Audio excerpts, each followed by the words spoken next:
Hello and welcome to Sports Tonight. You're going to get used to watching this as we head to the European Championships. We are just 2 days away. They start on Friday. Can you believe it?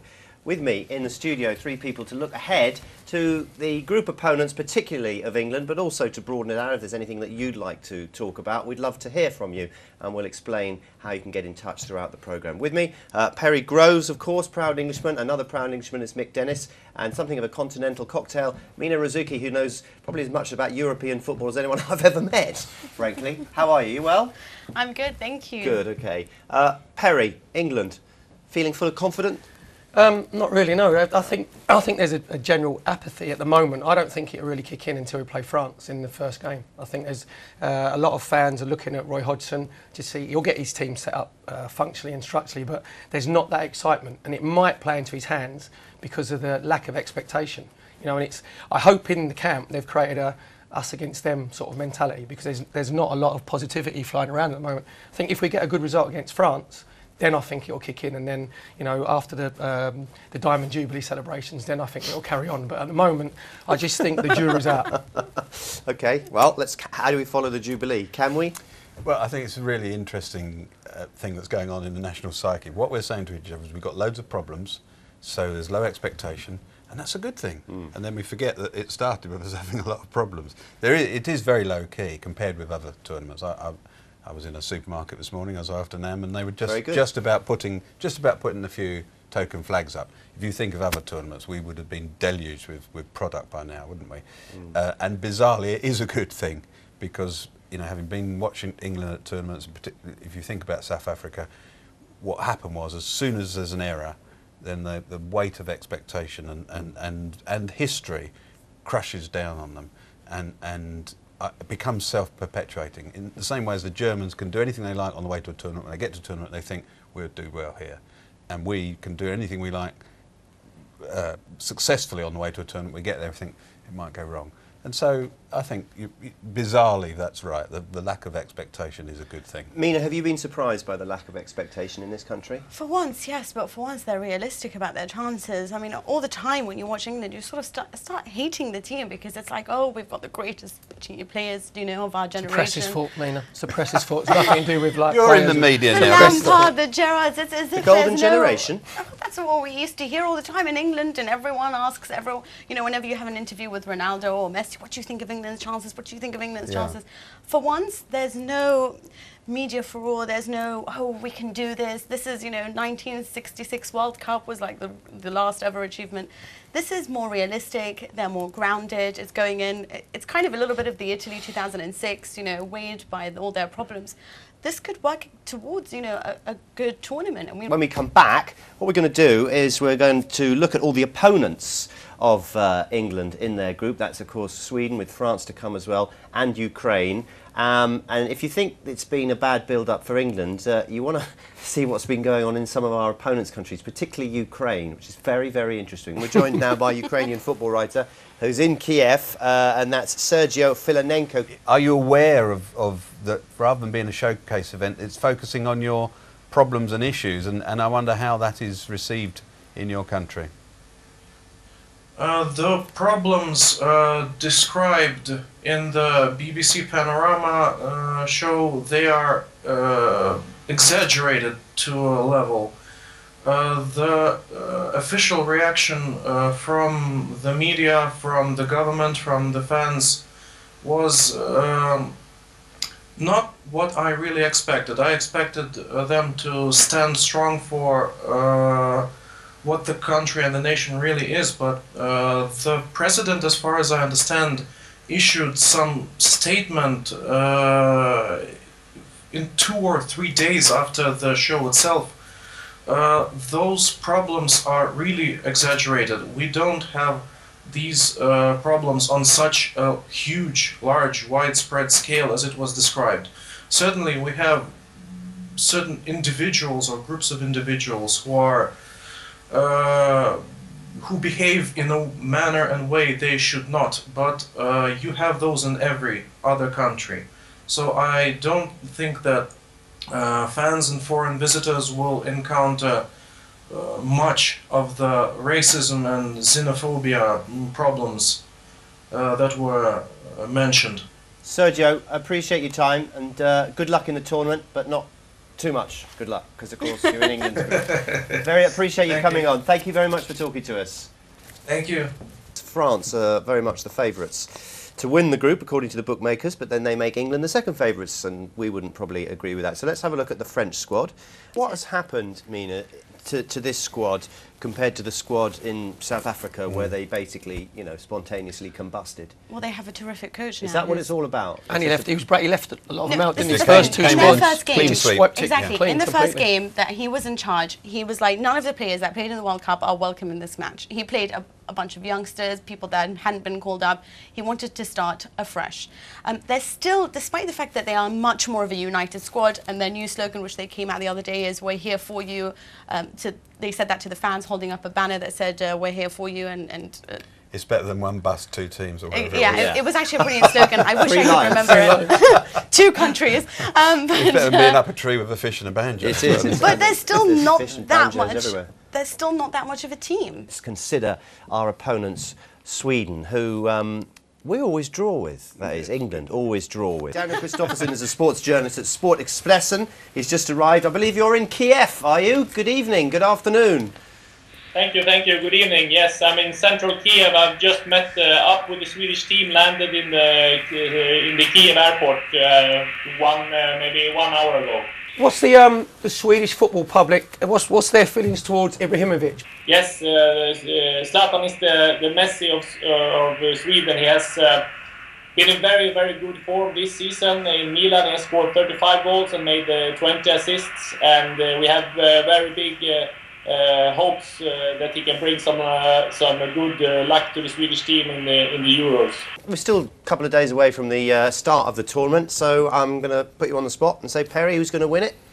I've said France the last month or so, and I haven't heard anything tonight that's going to change my mind, so I'm going to go with France. I'm going to go with France, yeah. Is there a reason why you think? Just I just think, I'm hoping that this is going to be a tournament, and we talk about Roy Hodgson setting the team up, being difficult to beat. I'm hoping it's going to go the other way around, about the attacking play and attacking flair, because that's what you want to see. You want to see plenty of goals, and France have got the best front three in the tournament. France for you, for me? Germany, they go into tournaments thinking that they will win, and the good players they had in 2010 are that much older now. And they were good young players, now they're good experienced players. You're not allowed to say Italy, so anyone else? Or you can, I actually you choose can. Italy. You wouldn't? Really? Oh. I would agree with Mick. I definitely think it's Germany. Squad depth, beautiful football, great coach, Humlo.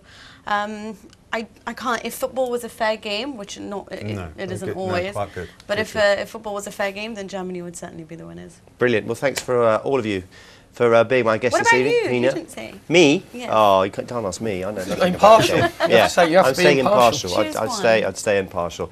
Well, on their game, you've got to say Spain. I mean, they're the best team there. But as you say, Greece off air.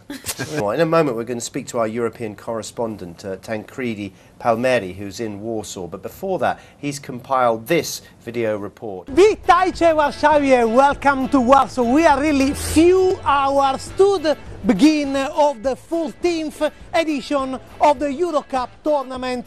Esce Polska nie zginęła. These are the first words of the Polish national anthem. Poland is not dead. It will be played here in the stadium.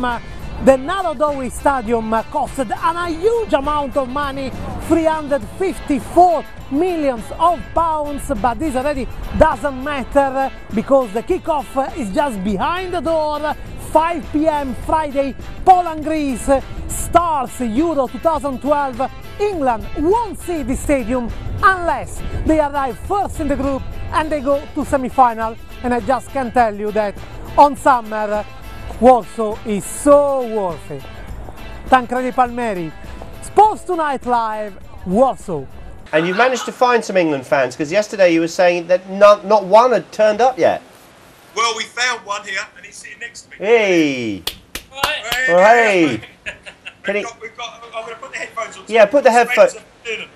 Put the headphones on. Hiya, what's your name? Where are you from? Hi, my name's Spencer. I'm from Gillingham. Gillingham, and you've made the trip all the way to Ukraine. What was the trip like? It was a bit of a nightmare, to be honest with you. One of my colleague lost his luggage when we got to the next, but you know, apart from that, it wasn't a bad journey. We went via Vienna and got to the next to the new the new apartment. It was okay. It was not bad, you know. Excellent. Have you seen many other England fans there? No, none at all. What is the entertainment like? Fantastic. Yeah? Would you like to elaborate? Sorry? Would you like to elaborate? It's my wife watching, because the women are fantastic. Oh, fine. Well, we'll leave it at that. Now, what are you expecting from England? Because you've obviously travelled. You're one of the few that has travelled. Has it been, well, first of all, has it been very expensive and more expensive than you thought? Yes, very much so. We're paying £4,000 for 1 week in an apartment that normally I wouldn't pay 20 quid for. I tell you what, I don't know what your expense bill is like, Butler, but that sounds a very expensive trip to me. £4 grand for a week. I'll tell you what, in his place it's better than ours. So there you go. That's how good it is. But I mean, it's not much better now. Sorry. The thing is here is that basically the fans are coming from different angles. The hotels, there's only about 6 or 7 real major hotels, and they're full up. They're full up months and months apart. So the local people are putting on money. They're trying to get the fans over into places to make themselves renting their places that we would do for the Olympics, or we would do for like major tennis tournaments at Wimbledon. The people who do at Wimbledon, and from inside they look absolutely unbelievable palaces. When you pull up in the drive, it's Nelson Mandela House. Listen, have a good time out there. Don't spend too much money because it's not yours, and we look forward to the game. All right, you keep up your entertaining reports. Cheers, guys. Thanks a lot. Cheers, Butler. We'll be back every evening with a special programme, and in the morning at the weekends as well, as we look ahead to the Euros. They start tomorrow with Poland against Greece in Warsaw. Thanks very much for watching. See you tomorrow.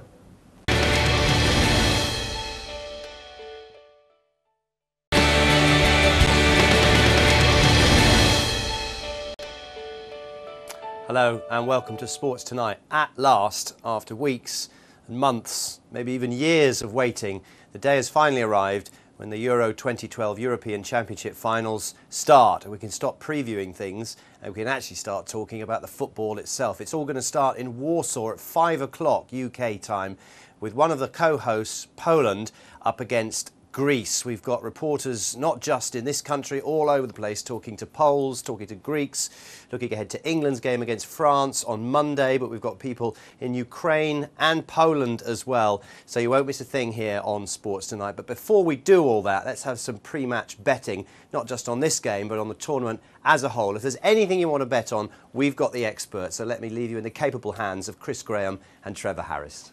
Even money, Poland. Now, I think that's really, really short. The draws are 9-4 chance, and Greece are 14-5. Well, there's been money for Poland because they were 11-10 when I did my research a couple of hours ago. So there's obviously been this money for Poland.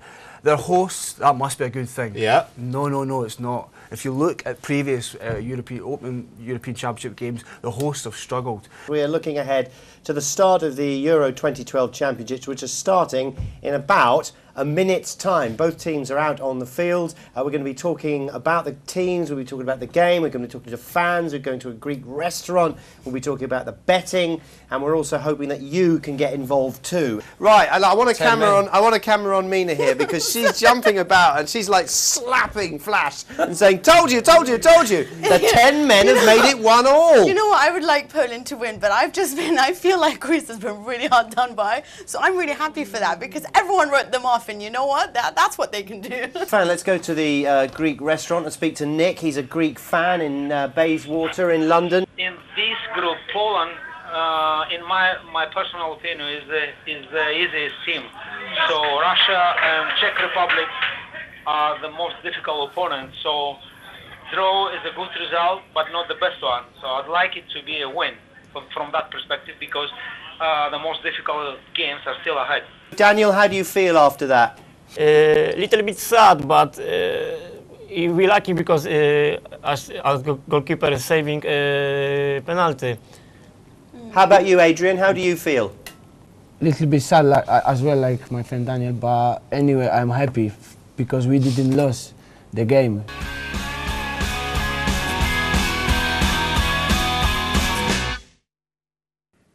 Good morning and welcome to Late Breakfast on Sports Tonight TV. The Euros have finally started. I'm Matt Forde. Thanks for joining us this morning. Joining me and you are Tom Parry, Perry Groves and Chris Graham. Good morning, fellas. Morning, Matt. Morning, Forde. So your opening title was there? Yes, mate. Right, that is Jedward in 25 years' time. That's Jedward without a hair. Have you got the same stylist? Now, Bet the Butler, or the Bet Butler, is our man out there in Poland and Ukraine.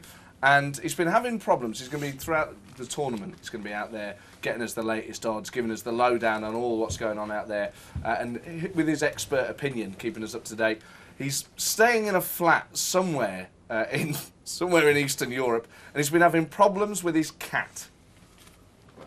I just got back to the room and the cat's on the bed. Get off the bed, please, pussy.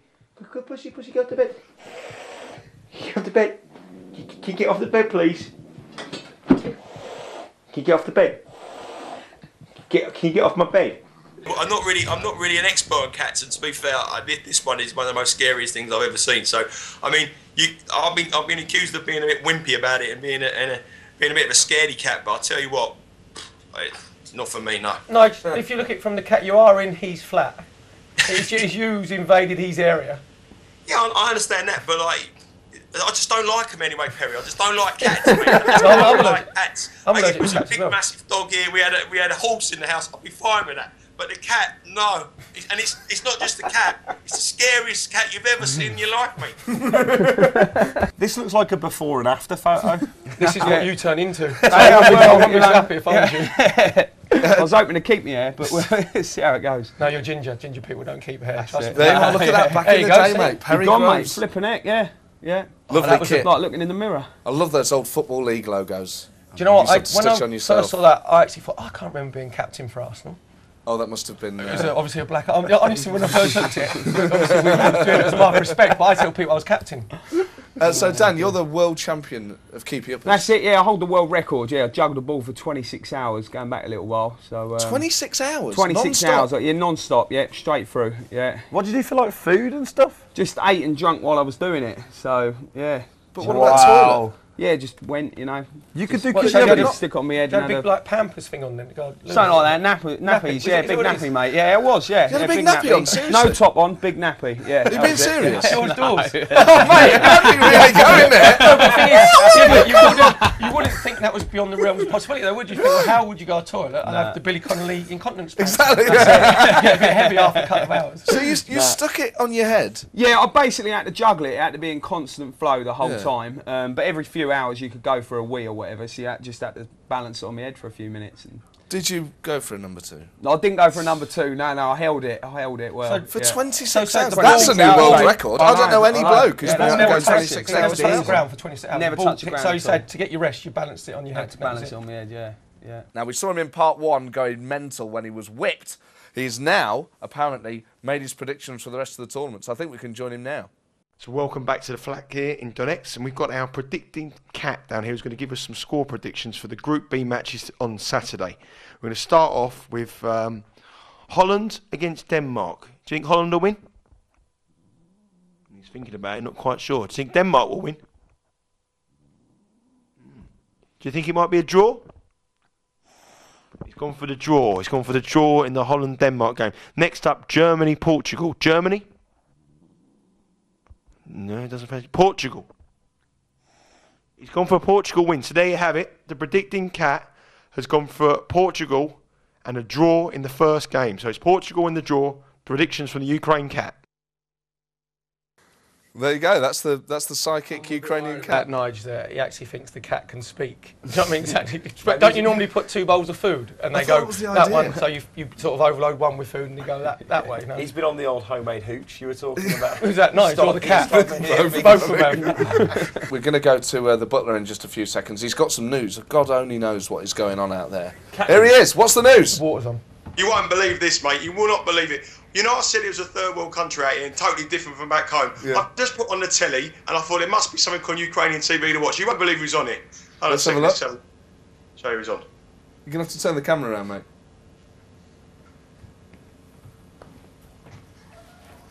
What is that? That's your guest. Oh my God! That's me. That must be a record. That's it. What have you been... Wow, look at that action. Yeah. Wow. There We'll you be go. seeing some of that later That's in the show live here. So you've been out... That's incredible. I've been out there, yeah. I did a TV show. It's on tomorrow, actually, on Challenge. It's called Football Freestyler, and obviously they bought it and are showing it out there. So, yeah, looking good. Simultaneous shows, what a man. That's it. What are the odds on that, being in 2 shows at the same I know. time? Well, You tell us your job. Yeah. Hold it. It's Chris's job. What are the odds on that?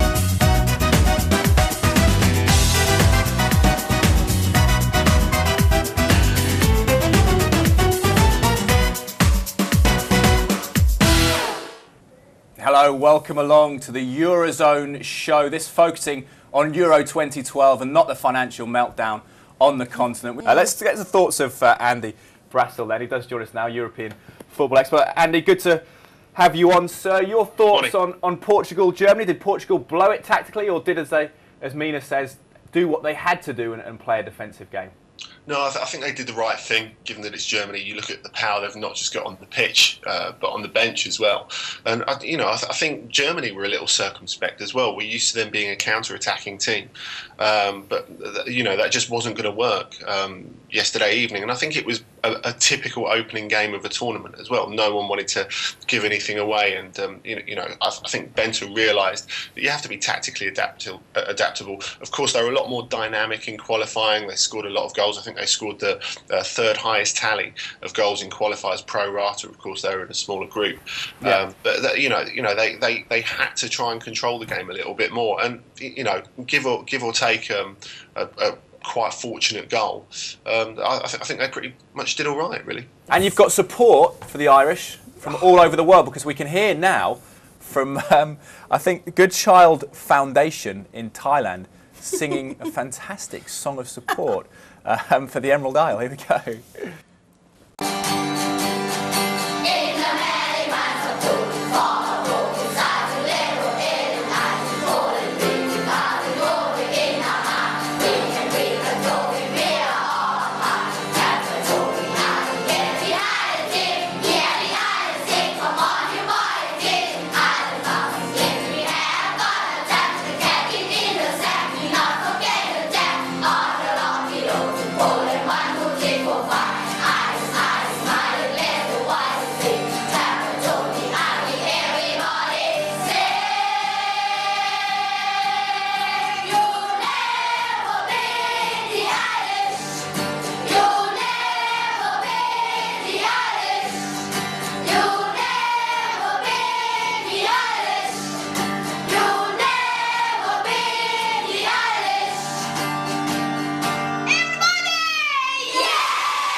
As an Italian journalist wandering the world, I think he's in Poland at the moment for us, what he makes of the situation. Mina, very positive about Italy, despite the disruption, despite the horrible form in the friendlies coming into this, which has been beaten by the USA, beaten by the Russia, beaten by Uruguay, which I suppose no disgrace in defeat to Uruguay. Tancredi, how positive are you about Italy in this game coming up in the tournament? Well, I would like to, maybe it's kind of women positiveness, something like that, because honestly I'm completely the opposite about that. I can't remember being so pessimistic before a final tournament since I watched Italy, and I have memories of 1988, 1986. But Italy totally deserved an unexpected goal. It's been 1-1. Everyone, all the critics, but even all the fans, I must tell you, even the Italian fans, were expecting Spain defeating, crashing Italy. 1-1, Italy was up. They really can't make more than that because they don't have a deep squad, and actually they were so close to the second goal until the end. This is promising a fantastic Euro Cup for both of them. Spain for sure have to speed up their game and probably have to be more brave on the pitch. Vicente Del Bosque should have played probably earlier. Fernando Torres, that will be the talks in Spain in the next 3 days until the next game. But Italy, if Italy will keep together in this way, well guys, nobody should rule them out. We're going to speak to Nigel Seeley, our betting expert who's in Donetsk, but first let's see what he's been up to. We're here live in Donetsk now, and the coach you see just arriving, coming through. The countdown to the Euros for England starts now. In England, lots of people are predicting France to do very well in this competition. They think France may win it. What is it like in France? Is there a belief that you can win this competition? In fact, now after our two last competition were really bad, so this year we want to be careful. But we know that we have a good team, and Laurent Blanc has made a very good job the two last years. So we hope, but we don't say that we can go until the end. The big issue over here is obviously the panorama Dr. Inchme about the racism thing. Have you boys encountered anything over here? Well, we haven't. That's what we're here. If we basically we watched it with our family, and that was shocking to see that footage. But it did not affect us. We're both here. We're standing here right now. We're proving that wrong. And it's a Jubilee year, and we're going to do it for the Queen. Yay! Come on, gracious Queen! Long live our noble Queen! Listen, these boys are coming to England. Wait till you watch the Sports Tonight live English Euros. England are going to win 2-0 tonight. Come on, England! The city was awash of England fans. It's getting more and more busy. Chris Kamara and Steve Cravage were down at the local English bar doing a question and answer session all afternoon with the boys. But they're unbelievable. They get there at 2 o'clock in the afternoon, and they drink through till 6 o'clock in the following morning every night. And it's the same people. And even someone like me, I can't catch it. I can't keep up. You're a lightweight, Nigel. You're a lightweight, Nigel. I've been out with Nigel, and I do not believe that for a minute, mate. So, what did you think? What did you make of it? We want to hear from you if you've been watching, and why haven't you? The England game against France. If you're just joining us, of course, it ended in a 1-1 draw. England scored first from a set-piece from Joleon Lescott, and then an equaliser from his Manchester City teammate Samir Nasri. Leroy Rosenior is alongside Darren Lewis of the Daily Mirror. Darren, what did you make of that? I thought we looked good. I'm not as disappointed as a lot of people are over a 1-1 draw. It's a good solid start. You look at some of the so-called bigger nations, Spain, Italy, they've gone off to a 1-1 draw as well. A lot said about France, much vaunted, loads of firepower within the squad, and yet I don't think they gave us that much to worry about. Other people would disagree, but I look at France and I say to myself, if we can be as comfortable as we were against France, I could see us getting to the latter stages of the tournament. Our two guests, Leroy Rosenior and Darren Lewis, going at it hammer and tongs on the Theo Walcott issue. Did you resolve anything? No. No. You know what? I was just saying, I really like Theo Walcott. You know, I do. But people have a go at him because he doesn't cross the ball and it goes over the crossbar and his touch lets him down. But what he does give you is pace, and he set up a lot of goals for Robin van Persie. And I just think his understanding the game will not improve now, because he's been at a club like Arsenal where it's all about understanding the game and technique, and we would have already seen that improvement. But stop having a go at him because he doesn't do that. Start kind of looking at the positive things that he does, the pace and the goals that he gives, because that's what he is and that's what he gives you. And any manager should say to Theo Walcott, Theo, go and run in behind, go and stretch him out and go and be the player that you can. Don't worry about the technical. It's 0-0 between Ukraine and Sweden in the second group match in England's group today. It's a goal, 1-0 Sweden, Zlatan Ibrahimovic, brilliant ball in from Kellstrom. 2 yards out, side foot right at the back of the net. That's how you do it. 1-0 Sweden. What's happened, Kenny? Shevchenko's just equalised. The two strikers I've been criticising for missing sitters have just. Shevchenko's just scored a brilliant header. A great cross from the Ukrainian right. Bang! Nutty by Shevchenko. 1-1. Get in there. Unbelievable. 2-1, the Ukrainian crowd are going bananas! We don't take things too seriously, but when it matters, we do. We'll see you very soon.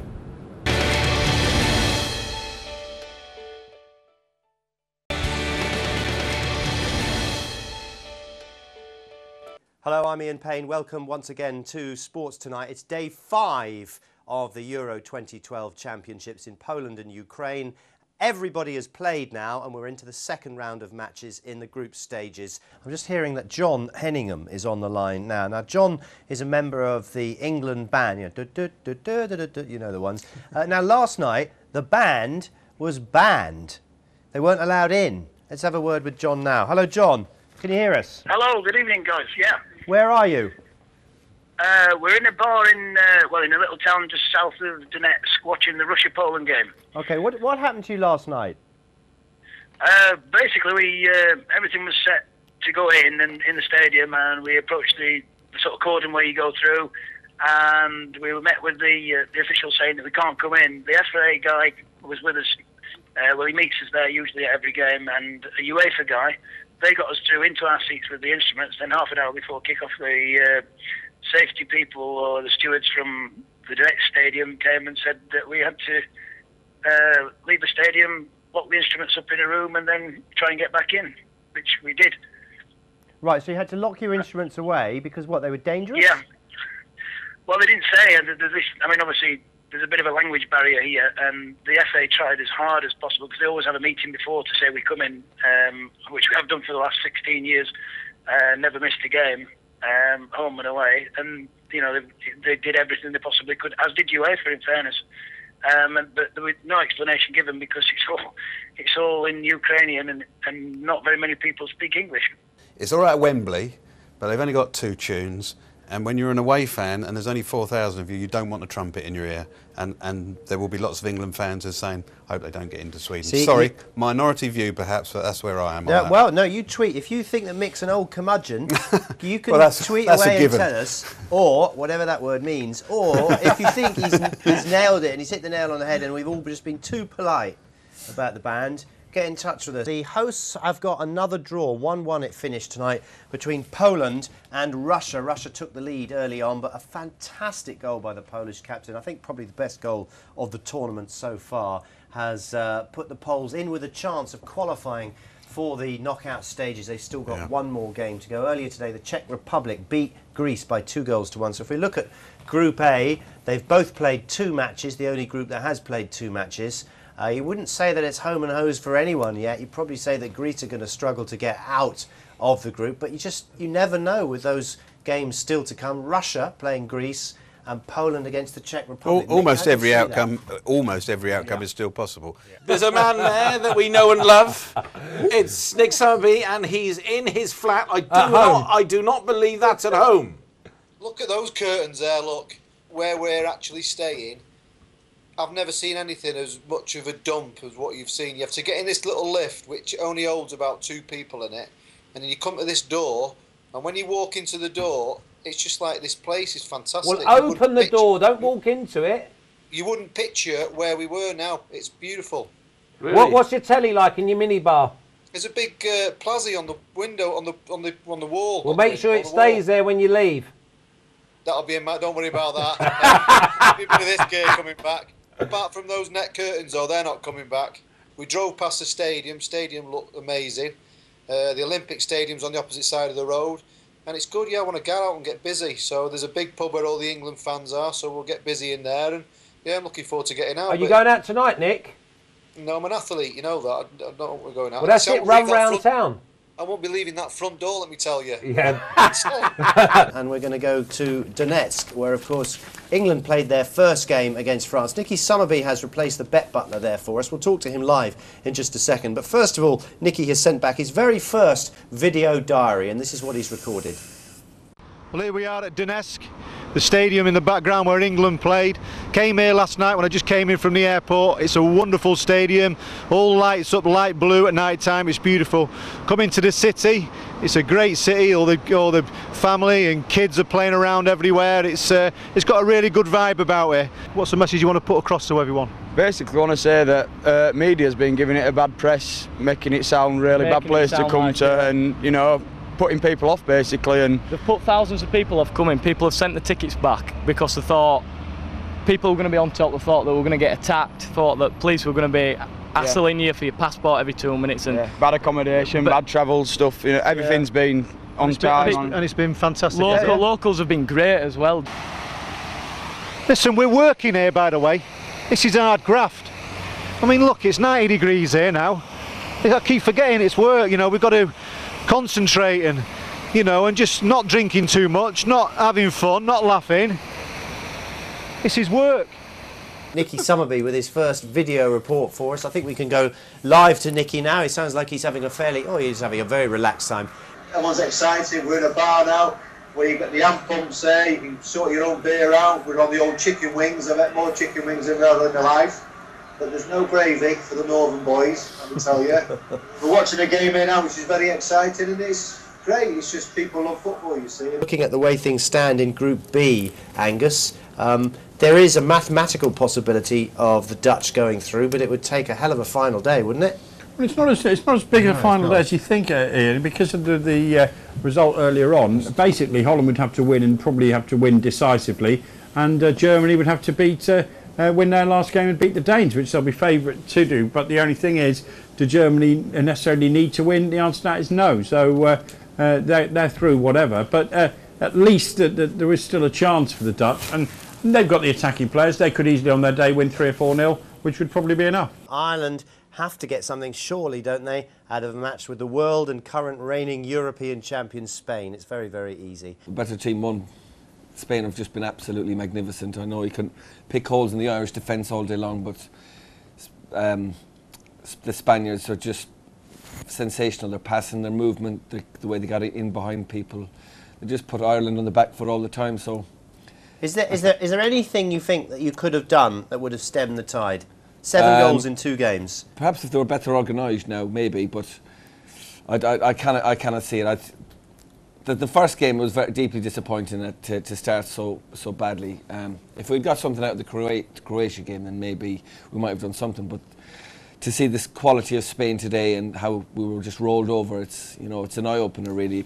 Nicky Summerbee was starting out on his epic journey from Donetsk all the way up to Kiev. It's a huge country. The train journey, it only cost £6. It was an overnighter, but it was going to be 14.5 hours. No booze, and you weren't allowed to buy drink or indeed food on the train itself. You had to bring it yourself in carrier bags. He did that. Let's find out if he got any sleep, and let's find out how the journey was. Here's Nicky Summerbee in his train. Just on our way down now to the train of doom. This is quite posh, this, at the moment. Now, this is what we could have had, this here, new, brand spanking new train. That's what we should be on. You know, me being a couple of bigots as what we are, but this is what we're on. Take a little look at this baby. Here we go. This is like something out of Escape to Victory. It's 20 minutes gone, that. We've now got another 13 and a half hours on this rattler here. We're going to get the beds down in a minute.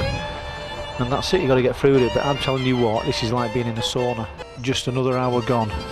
Right, on this trip, which I can honestly say I've had a constant sweat on for an hour. I've never felt heat like it, and all I can smell is feet. We're going through now, come on. Come on.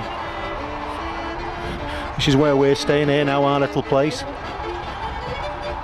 All the way through, Josh. It's beautiful. It's like a 5-star hotel. If there's any decent thing, the carpets are top quality.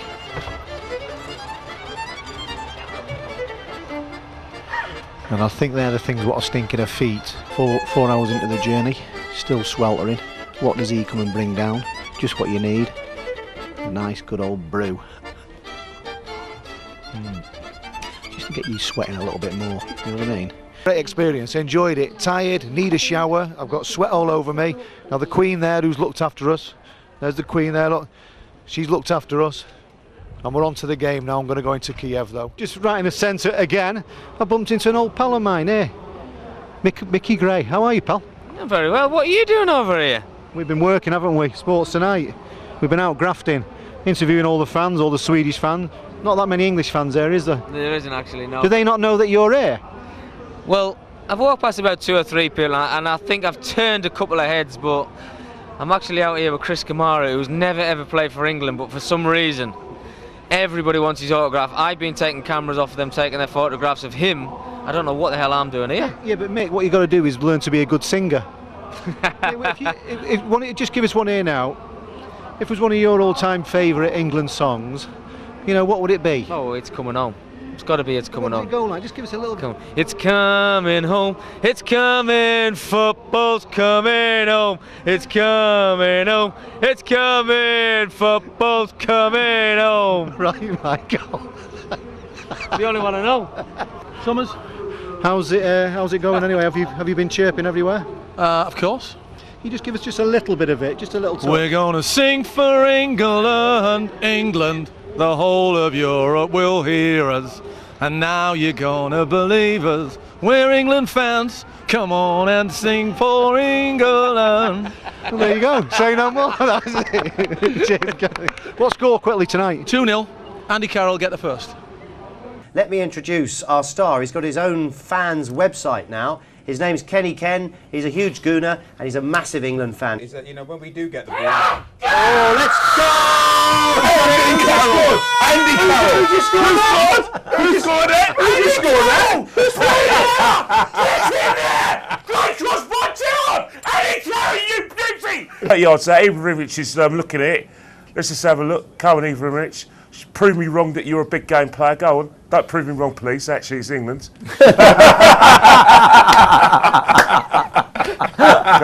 Come on then, be our commentator, be our eyes and ears. Come on, they're having a shot. Is Ibrahimovic? He's had a shot. Oh, he's just hit the wall. Typical. Oh, he's done a confident. No, don't. Oh, get out! Oh, no! Oh, no! Sweden have just equalised.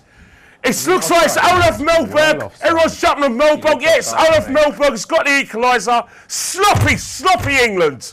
Oh no! It's Melberg again. Oh, terrible defending. Terrible defending. A set piece has just got in. Olaf Melberg has got a free header and he just put Sweden 2 on head. Terrible England. Delivery. Oh. What happened? So it's still in play. Shot.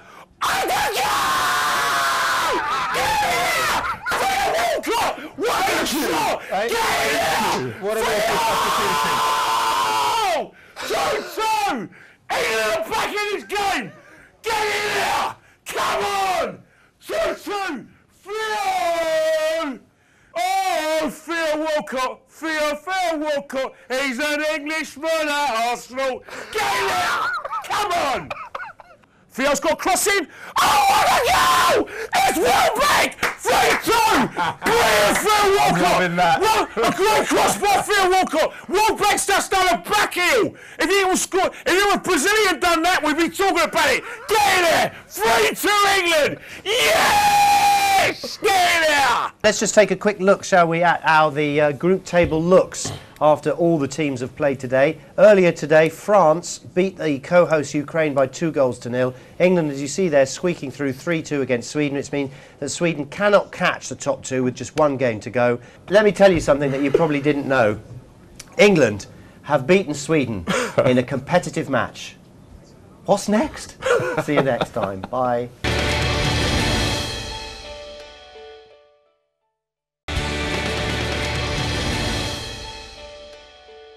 Good evening, it's D-Day in Group A. By the end of this evening, we will discover who goes through to the quarterfinals out of Poland, the Czech Republic, Greece and Russia. We'll also find out who packs their bags to wave goodbye to Euro 2012. It's 1-0 and the Greeks are going crazy. And they are going crazy indeed. There's no money in Greece, but I tell you what, they'll make a few bob if they back themselves to win tonight. Because 4-1, the bet butler said they were to beat the Russians.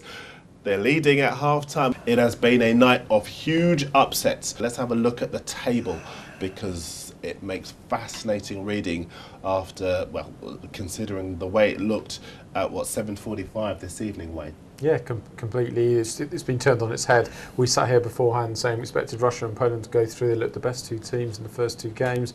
Greece and Czech Republic both looked very average. Now they're the first two teams into the quarterfinals. Although, you know, Germany, who we expect to win Group B, obviously Group B played Group A. I think they will be rubbing their hands. It's an absolute dream night. If there's any poor bookmakers out there tonight, they better give up the job and go and do something else because they're definitely in the wrong trade. Not at all. But I mean, not only this, the ramifications of the long term. The betting to win the championship. Greece were 300-1 before that game, now into 50s with Paddy Power. The Czech Republic 80-1, now into 33-1. But not only that, the big movers for me. I said to you when the Greeks scored that goal, you want to be back in the teams in Group B, the Portugal, the Holland, whoever going to get runners up in that group, play the Czech Republic, and that route now into the semi-finals is great. So no surprise to see Portugal go from 16-1 to 12. No surprise to see Holland, who have been in terrible form, 33-1 into 22s, and the Germans 11-4, 5-2. The tournament is opening up. The route to the final for the Germans it looks very, very easy, and that top half is where you want to be, and it's a massive result, massive night for teams in Group B. Ian Holloway, he's on the phone. I'm pleased to say good evening to you, Ian. Evening, Darren. You okay? I think with the teams tonight, it's all been about attitude, hasn't it? Who wants it the most? And very often your teams show us that they want it a great deal. I wonder whether the Russians and the Poles, I think less so for the Poles, I think they may be rabbits in headlights, but the Russians, how much did they want it tonight, in your opinion? Well, I think they were in an awkward situation. You know, they felt that a draw would do them. When you know you've got to win, I think it's a little bit easier. Yeah, okay, the pressure's on you, but, you know, when you've got to be a little bit careful. You know, if you go too gung-ho, you can leave yourself open and you let a goal in. And, you know, as it happened, you know, Greece managed to pull themselves out of it.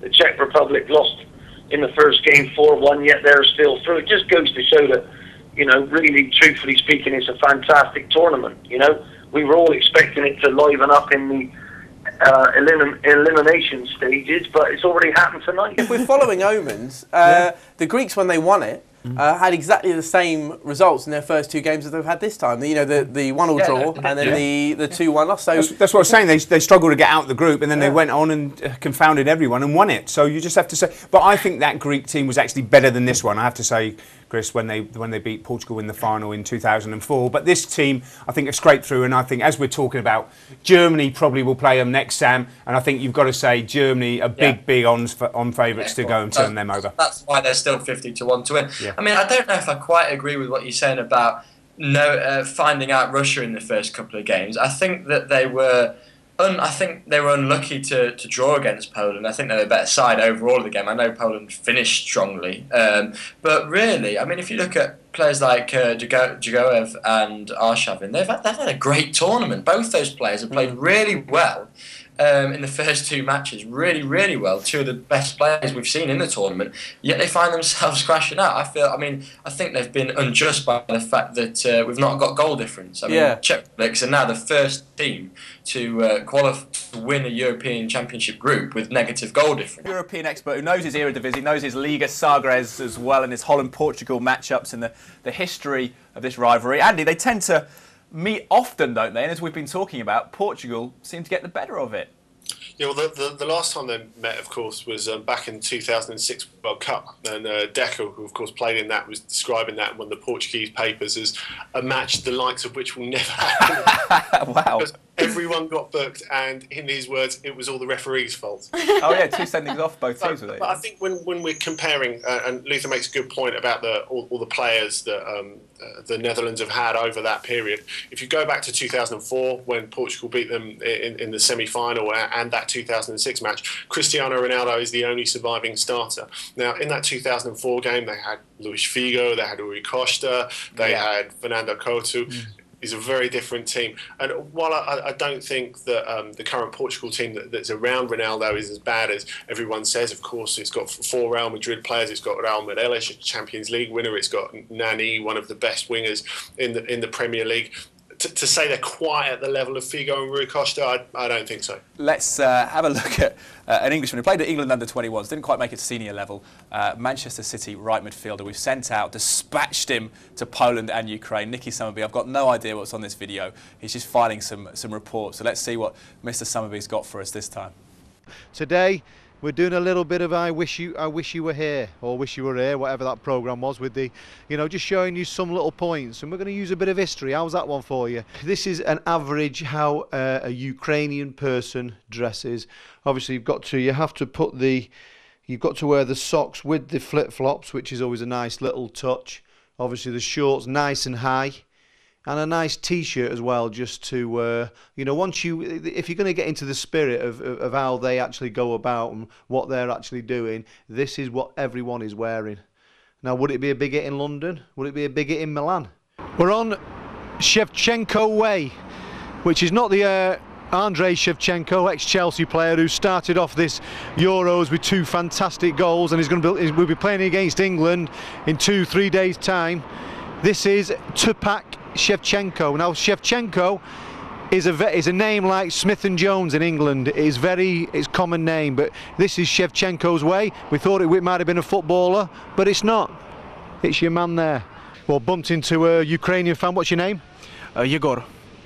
Obviously, the big game's coming up on Tuesday. England versus Ukraine at the Donetsk Stadium.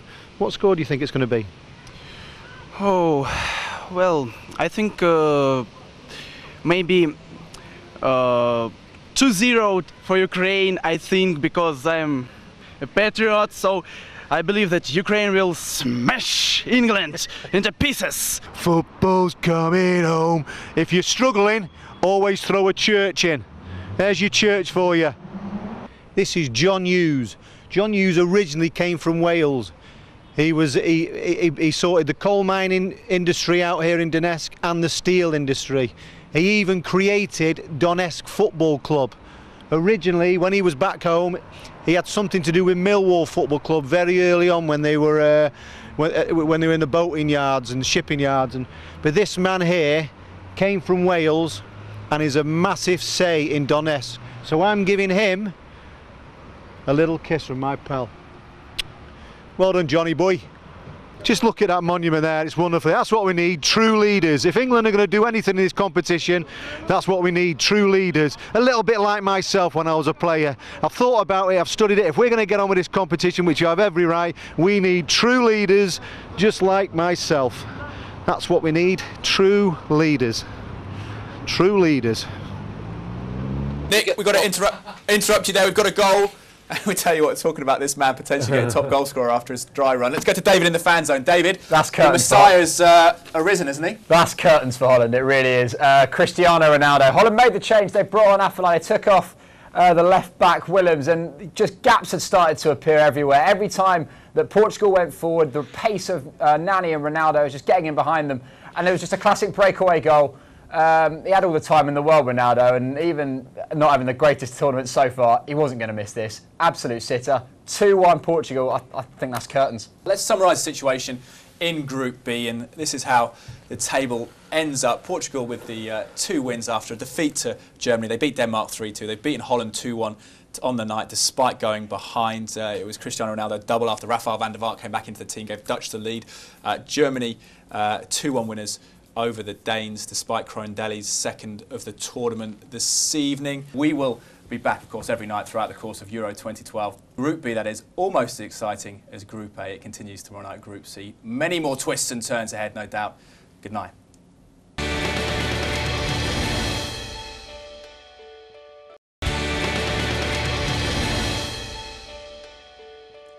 Hello, welcome to Sports Tonight. I'm Ian Payne. Tonight is another night for the Irish, already out of the competition, but surely just pride to play for after 2 defeats, and heavy defeats at that. They're up against Italy. Mina will be here, very anxious, because of course she wants Italy to qualify, and she smells a rat. I wonder if there's some sort of coalition going on between Spain and Croatia. The Spanish already talking about qualifying for the quarter-finals. Well, they could be knocked out tonight. Perish the thought. We'll have all the action coming up and all the discussion around it, but first of all, let's get the pre-match betting odds with Nigel Seeley, the bet butler himself, and Nick Welthall. Nigel, is it one of those situations where it looks like a 2-horse race and actually it is a 2-horse race? Because punters always look for value, but maybe it's just a 2-horse race. Well, I mean, at the very beginning of the competition, the 2 teams were about 3-1, 7-2 at the beginning. So you were getting about 6-4 on them winning the tournament at the whole. And I thought that was too short. I thought I'd take them. I thought it could be a shock. If you looked at the European Championships before, you had shocks with Greece, you had shocks with Denmark. Right. We have had the shocks. We've got Greece through Czech Republic, but the 2 teams at the top are just in a league of their own. Ruud Gullit in the newspaper this morning in an article was saying he thought that Italy can go all the way here. What do you think? And what's the feeling back in Italy about how well the team's playing and how far they can actually go? I don't know, no one thinks they can go all the way. Do they? Really? No.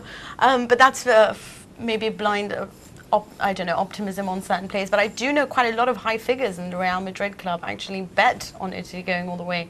That's on the back of the sort of the scandal and the fact that, you know, Italy always do well in the face of adversity. And the fact also that they tend to, when they struggle to get out of the group, they tend to go all the way. Rooney will be back, and our man is back too, Nicky Summerbee, crisscrossing the Ukraine. He's now back in the south of the country in Donetsk for the match tomorrow night, and here's his latest report.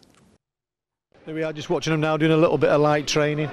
As you can see, not very strenuous, just keeping him ticking over really before he gets to the big game. I think there's a few of the players what are resting out of the training, but apart from that, it's just a very light training, nothing more, a bit of crossing and finishing. So how do you think the tournament's gone then? And how far do you think England are capable of going? It's touch and go really. I mean, it's going to be tough tomorrow night, but I think we get the result and just wait and see who we get. And what do you think as well? Yeah, I think we've done all right so far. Like Sweden game put you through all the emotions, and like typical England really, you never know what you're going to get, do you? So you just enjoy the ride while you're on it. So the sun's out and we're having a great time. So come on, England! Some lovely Ukrainian ladies here. What's your name? Anastasia. And Helen. Have you got a little message just to say to our English fans what are coming over? Welcome to Donetsk, guys. We are welcome to Ukraine, and you know, it's a good country, it's a good city, and we like football. Just over 24 hours to the game at this Donetsk stadium. The world is going to be watching. It's about time we started mucking about now and started being serious and taking this is a big game, and stop mucking about. Here we are outside the stadium. I've just bumped into my new friend here. What is your name? Еля. Ела. Я из Украины, из Донецка. Я приветствую всех телезрителей и приглашаю посетить нашу замечательную страну Украину. Здесь много красивых девушек. I'm sure we totally all agree with that, don't we?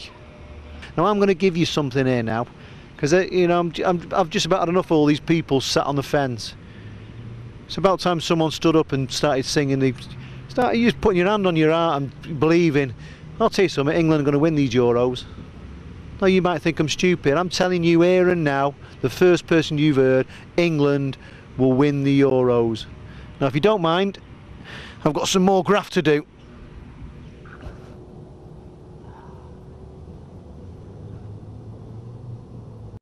I don't know about you, I feel faintly ill after that. There's something that's wrong about taking bits of clothing off as you go to each part of your piece. I didn't know where that was going to end, frankly, and was glad it ended where it did, on a grass verge where he can do no harm at all. In your video piece before, you got more naked as the piece went on. Was there like a sort of metaphor there, or what's that about?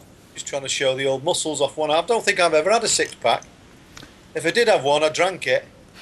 What do you make of the England chances tomorrow? Are you keeping on tabs with what's going on tonight? Because England could end up playing Italy. Right. Has Nigel told you about my bet I've had with him? Yep.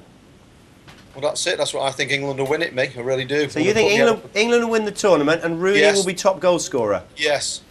Nigel didn't tell you he's laying that himself, though, did he? Well, I need to sort that out. So I'm watching this Croatia game here now, and I think they had a great chance then just a few minutes ago. You never know, do you? Yeah. I like the upholstery, by the way. I like what you've done with the place. It's your big fat gypsy weddings, isn't it, in here? This is top Ukrainian quality. This is like going back about 50 years. Listen, stay there, because I'm going to get Nigel on the line to see if he's got a... I've noticed Nigel. See if he's got a message for you. Nige? I think you've been having too much of the local the juice there, Nick, and the sun's gone to your head, mate. 250 to 1, you've got 250 to 1, Rooney and England to win it. You need your head examining, mate. They've got no chance. We'll soon see. Don't worry about that. But listen, Nigel, I've noticed you've got a little bit of a new look now. You've got a bit of a tan, and you tried greasing your hair back to the side, haven't you? Well, I'm kind of great. I've gone for the Wayne Rooney treatment, mate. But anyway, don't laugh about me. I'm all about your silly bet, though. Where's the logic in that? He's got to get 4 goals, Nick. And could only play 1 game. I think the Ukrainians could beat him tomorrow. You just do a big tournament. Listen, Lawrie will know more about it, really. There's so much what goes involved with football. You're looking at a guy who missed out on the league with Manchester City.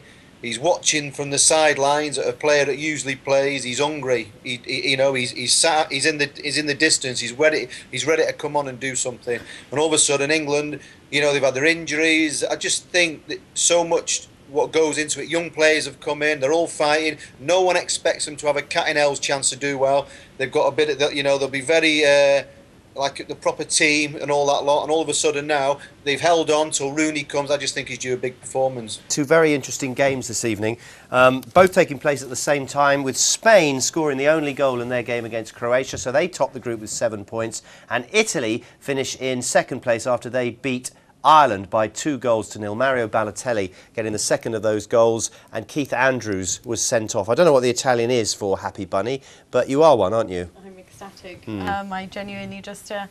I was really, really nervous there because Ireland was getting back into the game. If they had obviously managed to equalise, then Italy's chances would have gone. Likewise, if there was a 2-2 or a high-scoring draw over there. But, I think that was sort of ruled out by the 60th minute. It didn't look like it was going to happen. But I'm ecstatic. I think I think they deserve to go through. I genuinely do. I think the level of creative talent that they have, they're a good squad. They have balance both in attack and in defence, and especially in midfield. Paddy Power have already come up with some betting on who will succeed the manager already. And it'll be interesting to see Mr. Lawrie Sanchez in the betting there at 50 to 1. But I have no comment on that. 4 to 1 favourite Chris Houghton. Mick McCarthy 20 to 1 would be my section. But Lawrie there 50 to 1 to be the next manager of Republic of Ireland after that performance. I got interviewed for it. Did you? Yeah, the job came out just after I left Fulham, and I went for the interview with Don Howe and Ray Houghton, as it was at the time. And to be honest, at the end of the day, they decided to do their own things. They changed, they tore up everything and went and got the Italian manager. Trapattoni. Yeah, Trapattoni, because someone came in with a load of money, and they decided to go get him, which is, you know, it's worked from. They've qualified for a tournament which they hadn't done for a long time. Yeah, but you beat Spain. And England. And Spain and England and Sweden. And wow. A few others. Really good. Yeah. And the FA Cup. And he won the FA Cup with a competitive football as well. Like friendlies. Oh, yes. Wimbledon. Through and the through. last team to beat Spain. You don't know that? Are you... I didn't know that you were the manager of the side that beat Spain. The second last team to beat Spain on European soil in a competitive fixture. Yes, you can. You should go for the Republic of Ireland job now. Well, we'll see. 50 to 1 if you fancy it, by the way. This evening, it's England's final game in the group stages. They're up against the co-hosts Ukraine. Anything can happen. England need just a draw to make sure they qualify, but they'll be hoping, surely, for a win and maybe avoid the world and European champions Spain. We'll keep you right up to date with the England game and the other match between Sweden and France. But Gordon, an England win for you or not? Yeah, without a doubt. I mean, I've gone for England to win 2 or 3-0, and I think that the Ukraine just set up beautifully for us, and also we get the crowd exuberance. They might just overcommit early. I'd call Ukraine on and hit them on the break, and then after that, I don't see them being a danger. Darren, confident? No Shevchenko tonight, fluid on the knee. Best for that, drain pipe trousers. Very good, very good. No, but practicing. Cracking jokes. Very good, mate. You've been planning that for a day. 10 goals in their 71 caps in the Ukrainian side. Yes, they got 45,000 people behind them, but I think the quality of England should actually see them through. Rooney and Welbeck played together, 22 games together, 33 goals. Confidence around England, like you say, I think they should win by 2 or 3 goals. Boys sound in very confident mood. So we're here, they're there. What about on the ground? Let's find out what Nicky Summerbee has to say in his latest video from Ukraine. Obviously best behaviour for me now. I thought the lads, when they came over to me, I thought I'd done something wrong. But anyway, these are the two. I thought, hang on a minute, can you give us your name and give us your name? Yeah, certainly. It's PC Andy King from Norwich in Norfolk. And Paul Hurrell from Scunthorpe. And how's it? I mean, obviously, have you been out here from the start? Yeah, we flew out on the Thursday before the competition, Neil, and it's been fabulous. And absolutely fabulous. Obviously, the press back at home before the competition started. All we've seen is good, positive things about Donetsk, Kiev, and it's been a great experience so far.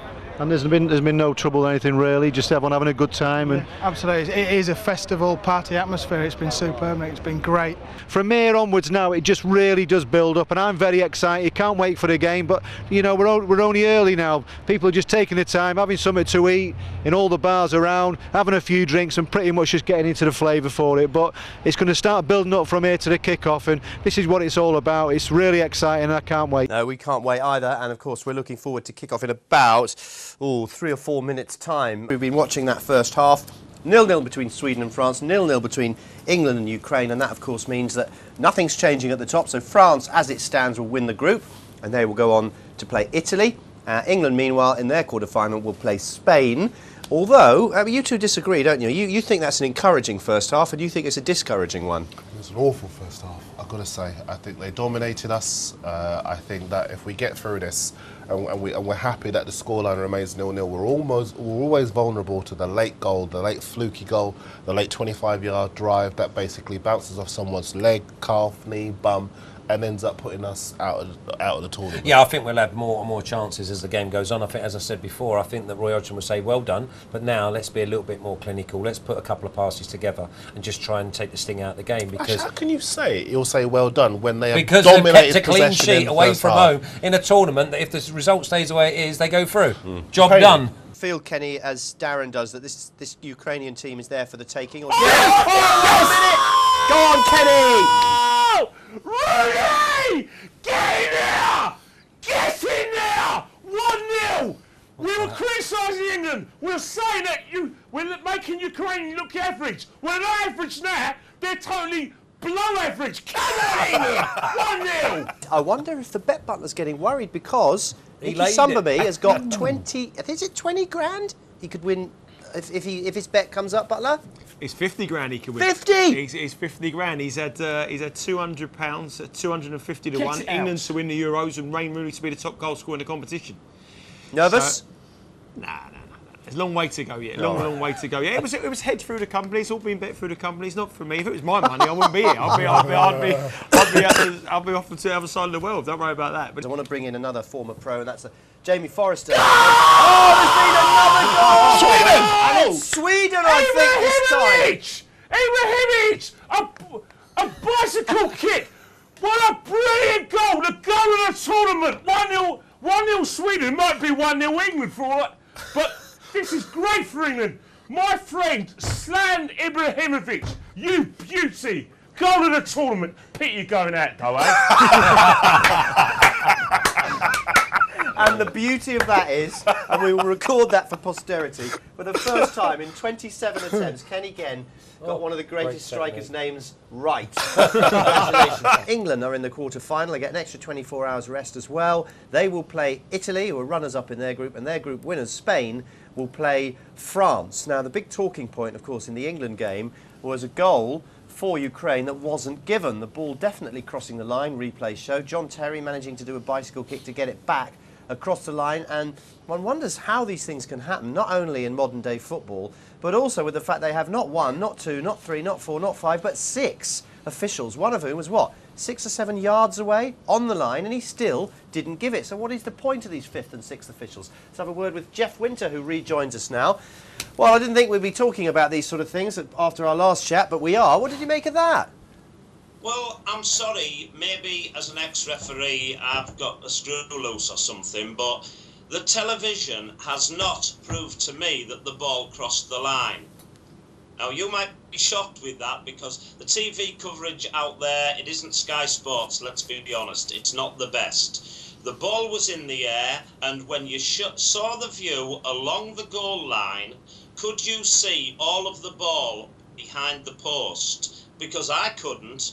And Andy Townsend proved to me why former players will never become referees with the classic statement, the referee is looking through the post. Why didn't he move his head one side or the other, then he would have been able to see? Well, if he had moved his head one side or the other, he wouldn't have been level with the line. And the only place you can tell if all of the ball has gone over the line is if you were actually on the goal line. And, you know, unless somebody's shown some freeze frames on the television that I haven't seen, I wouldn't put my life on the line and say that ball was entirely over the goal line. So what a quarter-final draw we got. Greece against Germany, Czech Republic against Portugal, England against Italy, and Spain against France. Germany, very much the favourites, but England are still in it, and maybe we'll get some football fever in this country now. See you tomorrow.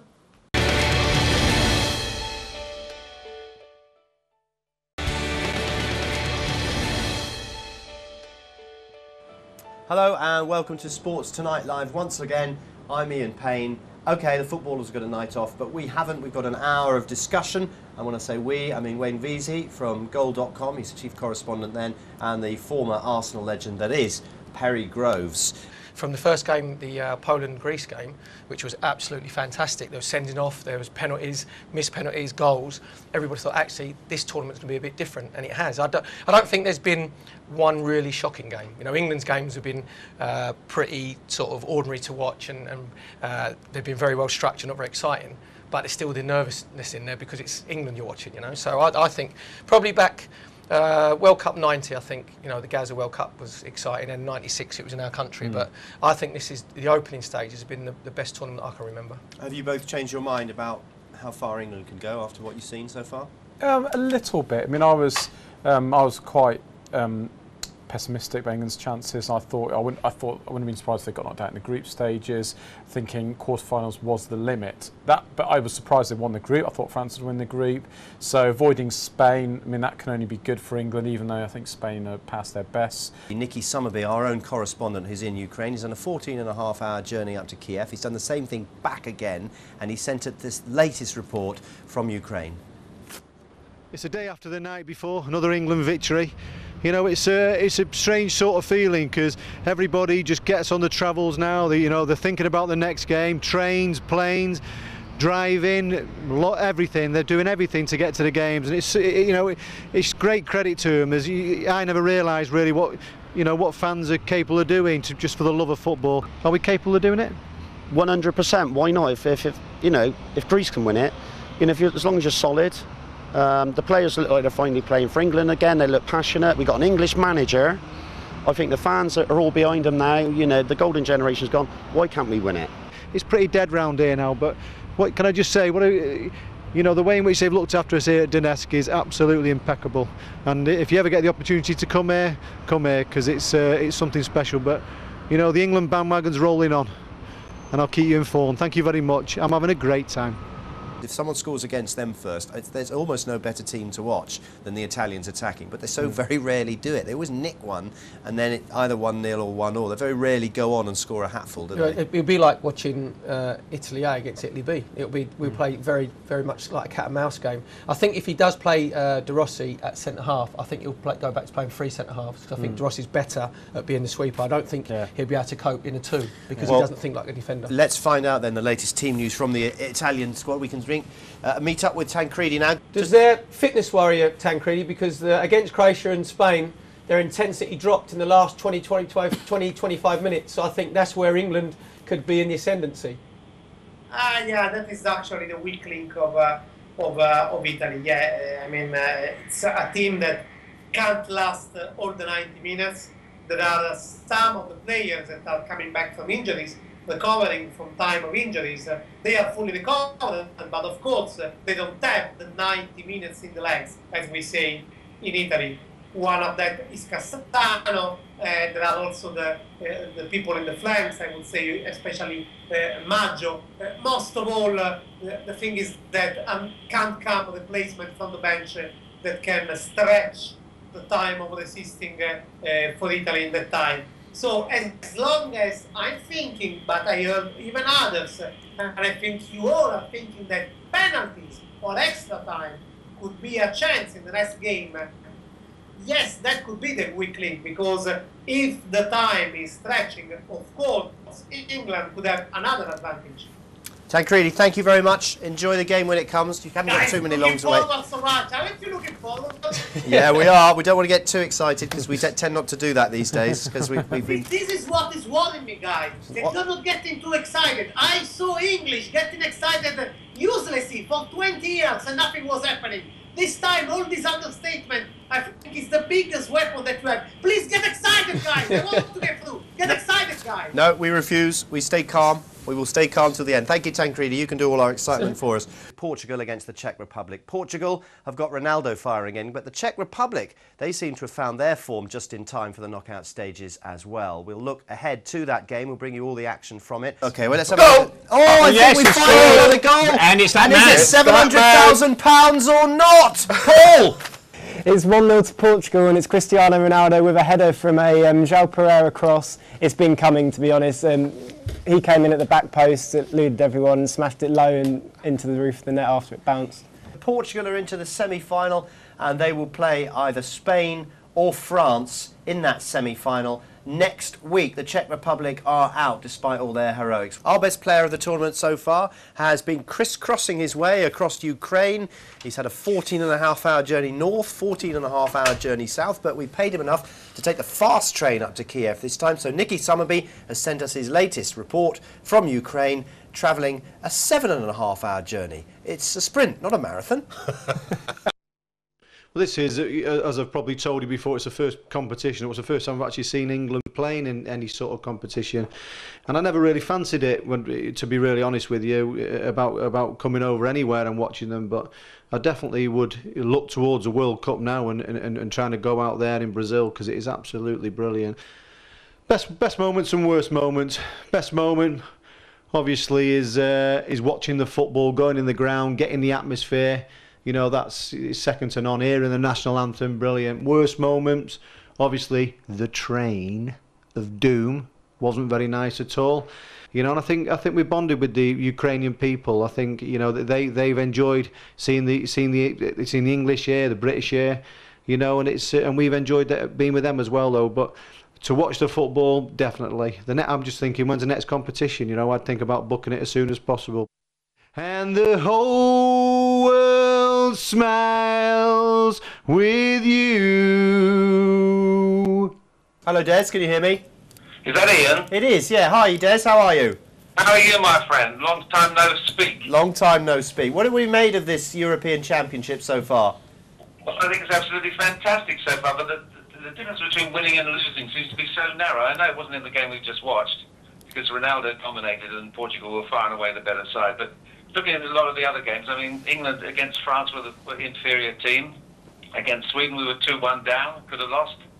And then they had the goal disallowed the Ukrainians. So it's very narrow. I mean, I think it was Napoleon said, give me a lucky general. And I think Roy is a lucky general at the moment. Yeah. I mean, you know, I wouldn't have backed England to get through the group at the beginning of it. Here we are through the group. We've got a 50-50 chance against Italy. Then bring on the Germans and the penalties. We have the first of our semi-finalists. It's Portugal. Who will join them tomorrow? It'll be Germany or Greece. We'll see you then.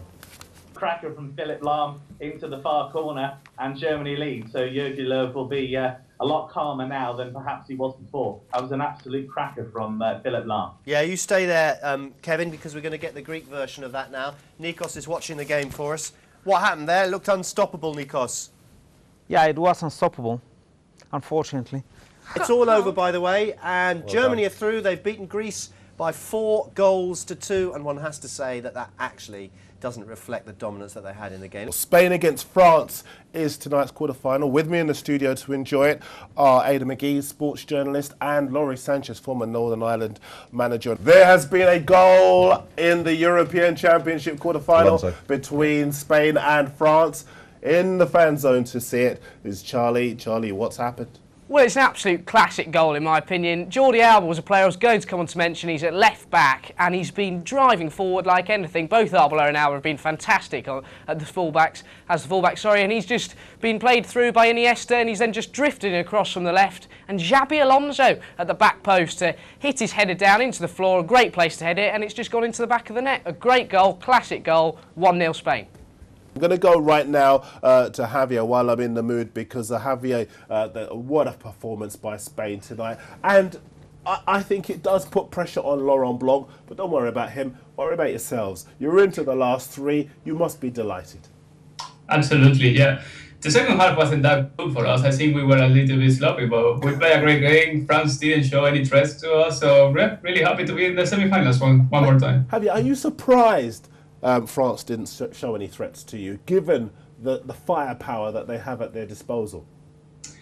I'm a bit surprised, but I also saw them play against England, and I feel a bit disappointed about Laurent Blanc not going challenge England in that game. And I think it was more of the same against Spain. I think that he lacked just that extra spirit of challenging teams. They have great quality. I don't know why he's so scared of using it.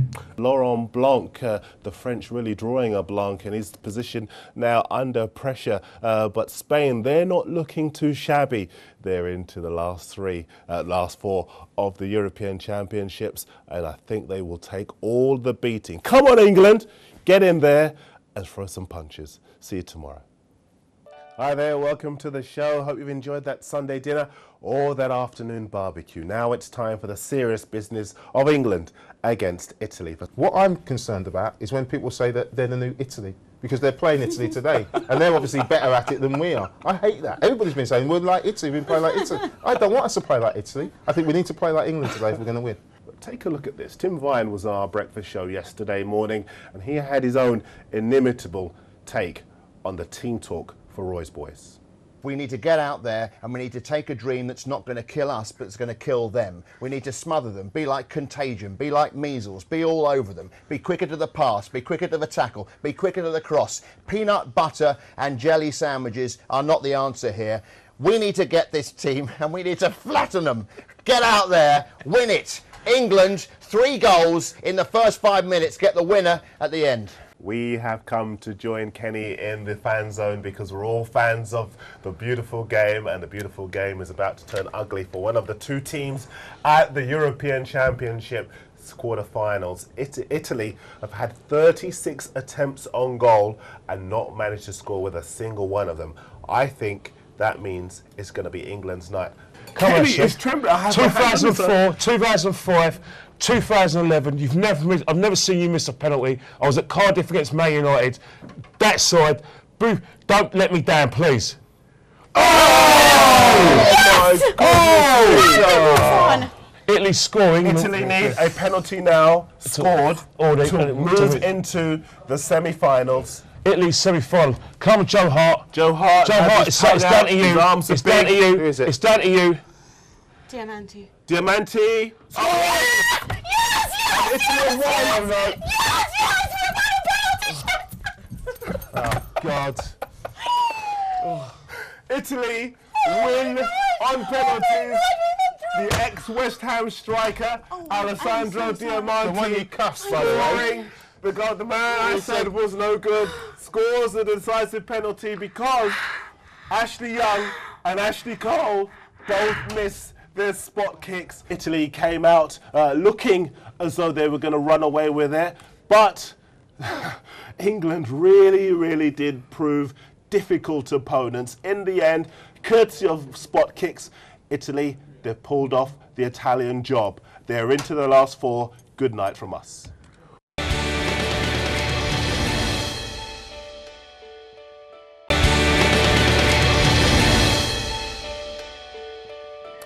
After the big disappointment, the big inquest, what were England doing getting that far at Euro 2012 anyway? What were they doing based in Ukraine, in Poland, when all of their games were in the Ukraine? And can Wayne Rooney now call himself world class when he scored just 1 goal at a major tournament since 2004? Roy Hodgson's got this honeymoon period, right? But he's a nice bloke. I think he's completely schmoozed and he's wooed the press. Yeah. I think that they've brought into this nice sort of manager who's very safe, he's very polite, and I think he's completely bamboozled everybody. The question should be to about Wayne Rooney is, how many practice matches, full 90 minutes, did he play in training sessions before he played against Ukraine? That should be the question. And if Roy Hodgson says but if Roy Hodgson said he didn't play any, then that's a dereliction of duties, his coaching abilities, because he should realise that he's a player like Andy Carroll and he's game after game after game, and he gets himself into a rhythm. I think the media has given him an easy time.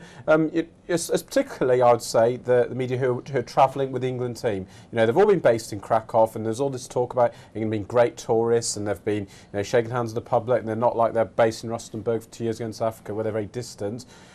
Great. I'm glad they had a lovely time. I'm glad they're staying in lovely Krakow in 5-star accommodation. Is it all inclusive? And they've got a great choice of dinner restaurants for dinner. That's lovely. But at the end of the day, the team hasn't been organised well enough to win football matches. As you know, Picky Nicky Summerbee has been travelling across Ukraine.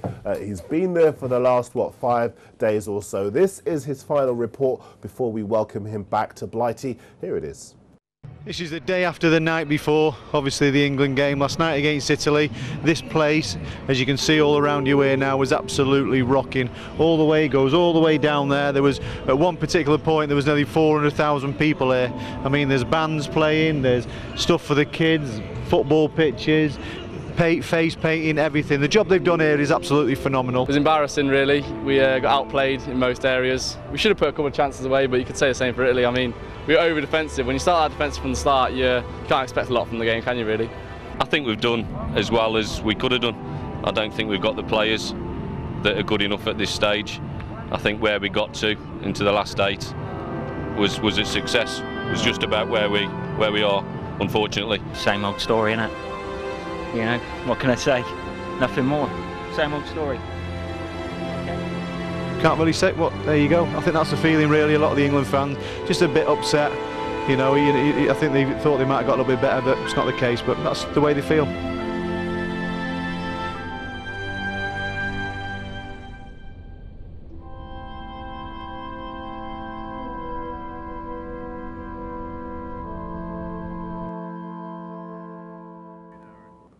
We're going to miss him so much. Bye, bye, somebody can fly. Go and sail it to the left, but the levee was dry. And good old boys are drinking whiskey and rye. Our sole success at this European Championships. It was obviously what had been said before you were going over there, and it was just totally opposite. Well, interesting point you make, because loads of people sort of had bad stories, and we saw the Panorama programme about there being a bloodbath. Totally opposite. It is the people over there, the Ukraine people, did everything for us, and they put a really good show on. The stadiums are wonderful. You know, like I said, it's the first time I went to watch England, and you know, it's the German fans wherever they are, the Dutch fans, the Swedish, they just celebrate football, and it's the love of football, you know. Spain against Portugal is the big match from Euro 2012 tonight at the Donbass Arena. Ronaldo, 94 appearances, 35 goals, and most significantly, the goals that are taking his side inexorably towards the Euro 2012 finals. I think they'll win. Wayne thinks they win. Lawrie doesn't. No, and I'll take your money afterwards, gentlemen. We prepare for penalties because a big team is going to go out of the semi-final at this stage. Tell us Spain's record, Bet Butler. Yeah, this is in World Cups and European Championship. They've been involved in 6 penalty shootouts. They've won 3 and lost 3. Obviously, the one you can all remember is when they played England in Euro 96. When Rafael Nadal's uncle, who missed the important penalty there. The Portuguese, you know, everyone says that they're not the greatest of teams, with the suspect about their goalkeeper. They've been involved in 2 penalty shootouts and won them all. And this time, amazingly, they beat England, obviously, on the flip side of that. But the statistics are good for Portugal. The betting now, you can't really split them. 8-11 Spain to win the penalty shootout. Even money Portugal. Fabregas. Oh! He's won it. He's won it. It's close because he hit the post, but he got it in. And Cesc Fabregas scores the goal that puts Spain into the 2012 renewal of the European Championships. Ronaldo is absolutely gutted, but Spain are in a group hug. They have pulled it off. They have won in extra time and penalties by 4-2. And you have to say, they were under the cosh for long periods, but they deserve it. And the story of this penalty shootout, Darren, will be Bruno Alves now, won't it? Yeah. Because he got his number wrong, he went in the wrong order, and then he whacked it against the crossbar. He's arriving. Italy, Germany. He's arriving. This stadium, this tunnel, that pitch, Narodowy Stadium, Italy, Germany is arriving. It's not a semi-final, it's not a game. It's a clash. It's an historical clash of culture. He's arriving. Tell you what, why always him? Why always him? Haters are going to hate. Louis in the fan zone. He's screaming. It's just brilliant. I mean, the Germans don't know what's hit them, and you've got to love seeing that when the Germans are all miserable. And, you know, it's just cutting on the left-hand side, and Cassano's just whipped a gorgeous little ball in, and the man himself, Mr. Balotelli, just gets his beautiful nut on the ball, and it's in. It's 1-0 the Italians. Oh my goodness! What an outstanding goal! He's going to from get a yellow Mario card for Balotelli. his pecs, but we do not care. We do not care. He's just got that brilliant celebration on there. It was just a simple ball over the top, and he's just chested it down again. And oh my lord, that is the definition of the word stanched. Ozil about to take it. He stepped up. It's a lovely very goal. Good penalty. It's a very good penalty. Now he's got 2.5 minutes to try and achieve the impossible. Neuer header. What's the bets on a Neuer header right now? Italy are into the final against Spain on Sunday at the National Stadium in Warsaw. Assistant coach at Chelsea, Eddie Newton, is waiting to speak to us. Spain have adopted that style. They're blessed with many good, fantastic midfielders, and they combine very well. And what Spain are, they're very patient, and they've got a very high belief in this system that they play, and they'll grind you down. even if they're not playing well. They didn't play particularly well the other night in their semi-final, but you know what they do. They have a real firm belief in what they're doing, and they'll grind you down. And you saw it by the end. They wore the opposition down, and they were hanging on for dear life. Portugal were hanging on for dear life, and got to the penalty stages, fortunately for them. Now, on the flip side of that, you can say, well, if they had a number 9, maybe if they, in the latter stages, they may have closed the game out because they would have had a little bit more penetration. So there's arguments for both sides, but I do hear where you're coming from. Yeah. But it always boils down to a philosophy, and it seems like this, Del Bosco has, taken on this philosophy of Barcelona. Waiting in the wings to give us a full report is Tancredi Palmieri. He's a friend of the show, and he has travelled from Warsaw to Kiev, a 15-hour journey, and he's made it by bus. Here's his report. So it's few minutes before 8 a.m. of Friday, and Italy is in final since more or less 10 hours. The party was just few hours ago, especially for the Italians, but doesn't matter because we are here already ready. This is the bus. A Kiev, ce ne andiamo, ce ne andiamo, ce ne andiamo a Kiev. A Kiev, ce ne andiamo, ce ne andiamo, ce ne andiamo a Kiev. Of course, Germans, they don't sing this. Finally, after 15 hours, we are arrived. We are at the fantastic Kiev bus station, as you can see. He is the brother of Shevchenko. Parole italiano, and the brother of Shevchenko. He completely saved my life because I had no phone working, no Ukrainian money, nothing. Completely saved my life. So see, even if maybe it would cost too much, come to Ukraine, you will find the brothers of Shevchenko. The 15-hour trip finished here. Now we'll see if I will survive to go where I have to go. Tancredi Palmieri, Sports Tonight Live, Kiev. Do you have a ticket for tomorrow night's game? Still not. Still not. Now, what will you do to get one? I can't say that. And what are the prices on the streets? Because my understanding is some people, and I probably better not explain the kinds of people, but some people are buying up loads of tickets and selling them at larger amounts, far larger than they'd acquired them for. Yeah, but actually I can tell you some very latest. I was passing by outside the stadium because I was at the press conference of Italy and everything, and there was the big black market selling of tickets, and the lowest price on the stock exchange of the tickets of the final at this moment is 200 euros. That actually, for a final of Euro 2012, is not that much. No, that's fantastic. You better go and get your ATM card, your credit card, and get some euros. Yeah. Now, very quickly, what's going to be the score tomorrow? No, yeah, seriously. 65% Spain, 35% Italy. This is what I can say, nothing more. Okay. What's going to be the score tomorrow? You were talking about... Always sit on the fence. I'm not letting you sit on the fence again. What will be the score? Come on. You mean in the club after the final? Tancredi, by the way, don't go and buy that ticket because it's fake. Listen, Tancredi, I'm going to restore some order here in the studio. I really do appreciate you coming on. Good luck for the final tomorrow, and hopefully it'll be a good result for you tomorrow night. Thank you very much. Enjoy the game. Yeah, enjoy the game. Great to have your company. Great to have his company indeed. Olimpijski Stadium, Kiev. There is Spain to the left. There is Italy to the right. There is a cup in the middle. There have been tears. There have been hopes. There have been games. 30 so far. There is just a last one missing to get a dream.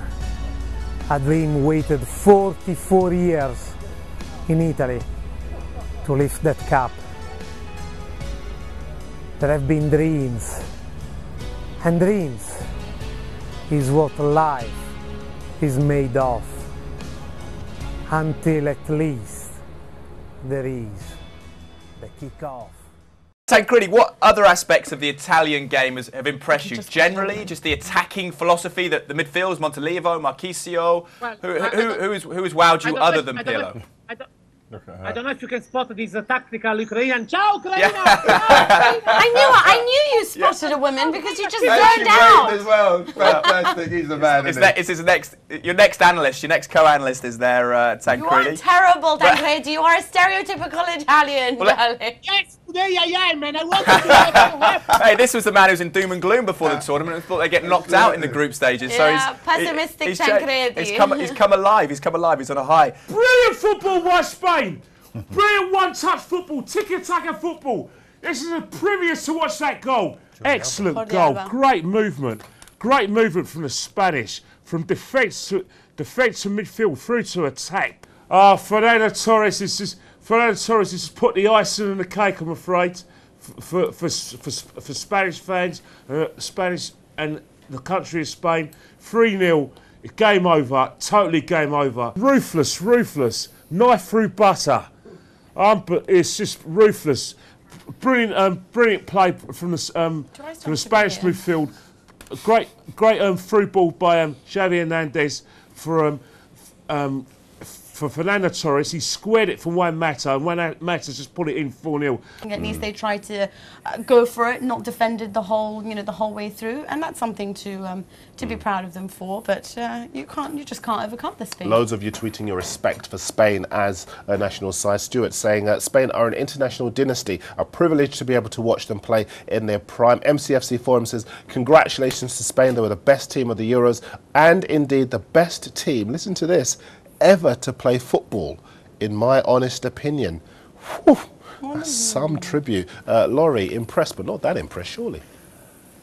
All you can ask a team to do, whether it be an individual sport or a team sport, is to be the best in their time. And at this moment in time, they are the best team at international level.